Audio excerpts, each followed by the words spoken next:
apart from that, I wanted to bring you this episode because my good friend Nikki actually asked me what's going to happen to Bitcoin. And I asked her, well, Nikki, is it just Nikki asking me what's going to happen to Bitcoin, or is it Nikki who's holding Bitcoin asking me what's going to happen to Bitcoin? And she, of course, answered me that it's Nikki who's holding Bitcoin who's asking you this question. So I told her I'll make a video for her, and this video is uh, here to give her some insight into what's happening to Bitcoin. Of course, none of this is financial advice. This is for education and entertainment purposes only. And even as I do this, I'm not going to give her a prediction as to what's going to happen to Bitcoin because I have a feeling she's going to act on that prediction. What I will do is give her my analysis of what has happened so far and also the historical trends that has led to this price action today. So as you guys remember, back when Bitcoin hit $64,000, I brought you an episode telling you that the Bitcoin's bubble has popped and it will go into a crash. And that's exactly what happened. We went as low as 47,000 and subsequently went back up to around 58,000. But then it wasn't long before we dropped all the way down to 30,000, and in some exchanges even as low as the 29,000s. So if you want to see how much of a drop that is, that's a 50% drop from 60,000, and of course from our all-time high that gives us a 54% drop, which is $35,000. I feel really bad for people who actually bought in here and are still keeping Bitcoin. And a lot of people actually bought in these ranges as well. We must not forget that. But why am I making this video today? Well, it's to show you that what's going to happen with Bitcoin is really shouldn't really be any of your concern. It's not my concern and shouldn't be any of your concern. And you might be thinking, well, how does this make any sense, Fashot? Well, I'll tell you. The way it makes sense is because you should be playing the volatility of the market and the fluctuations. A lot of the times people say Bitcoin doesn't follow technical analysis. That is the most erroneous judgment you can make in this market because Bitcoin follows it beautifully actually, and I'll show you why. So since we were in this upward trend, we peaked here, and as soon as we started falling, we went into this downward channel, this red channel that you see right here. And I'm gonna make this a little bit brighter so you guys see. So this channel, what it has provided us with is some beautiful price action. We hit the bottom of it, the top of it, the bottom of it. We tested it a couple times, couldn't make it above here. And since we were falling from 57,000 with increasing volume, I'll show you the volume here. Let's go on our volume indicator. I'm not sure if this shows through video, but our volume was increasing as our price was decreasing, which means the selling pressure was getting more and more and more, and eventually we did break through this red channel and these levels at 42,000 and went all the way to here.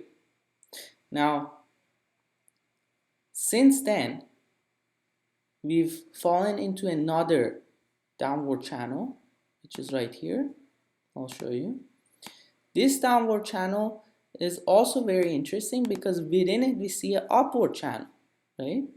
So this upward channel I've made is actually showing how within a red channel, within a downward channel, how we can see price action moving up, testing the tops, and then falling back down.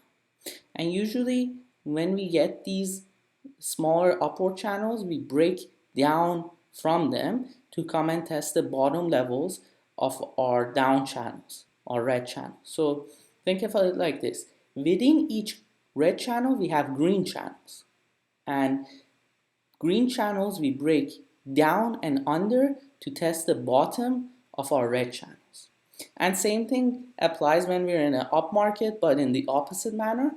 But I'm not going to get into that for today. So what's going to happen to Bitcoin?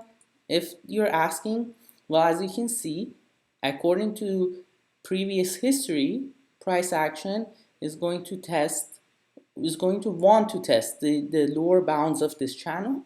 It may also not want to test them. We don't know. That's the issue.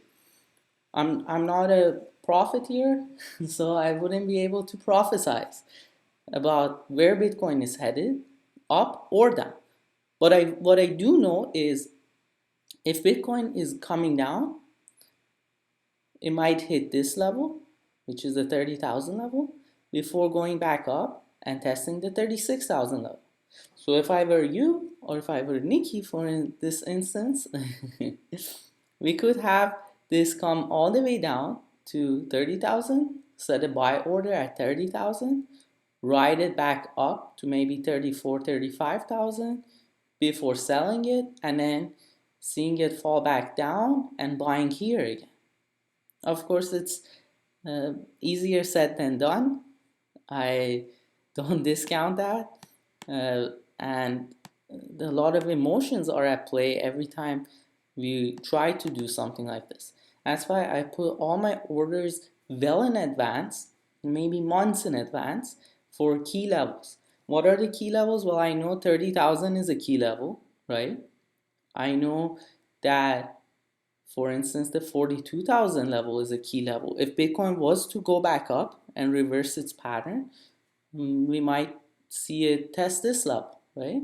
And we actually did see Bitcoin trying to go back up, but the buying pressure wasn't enough to even reach 42,000. And why is 42,000 important? Well, it was a previous top we made here before correcting and then making a new top, right? And just to put it in context, when we were here, I made a video a long back telling you how we might see Bitcoin moving from here. And back then, I erroneously said that we might see Bitcoin going back to the 28K levels. It didn't. Instead, it was just a correction, and it was a 30% correction, right?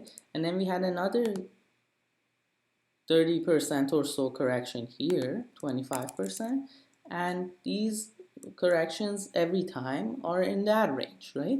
But this is a little bit different. This is no longer a correction. This is this is a bit of a sell-off. And when you get such a sell-off, a lot of the young money in the market, a lot of people who recently come to Bitcoin and crypto this year will panic, will sell their stuff at a loss, and that's why the market drops.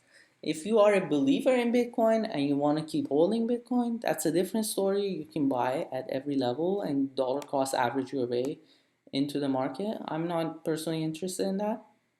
I do that with my investments and mutual funds, but a lot of the times it's imperative for you to realize volatility is actually more profitable than something that goes straight up.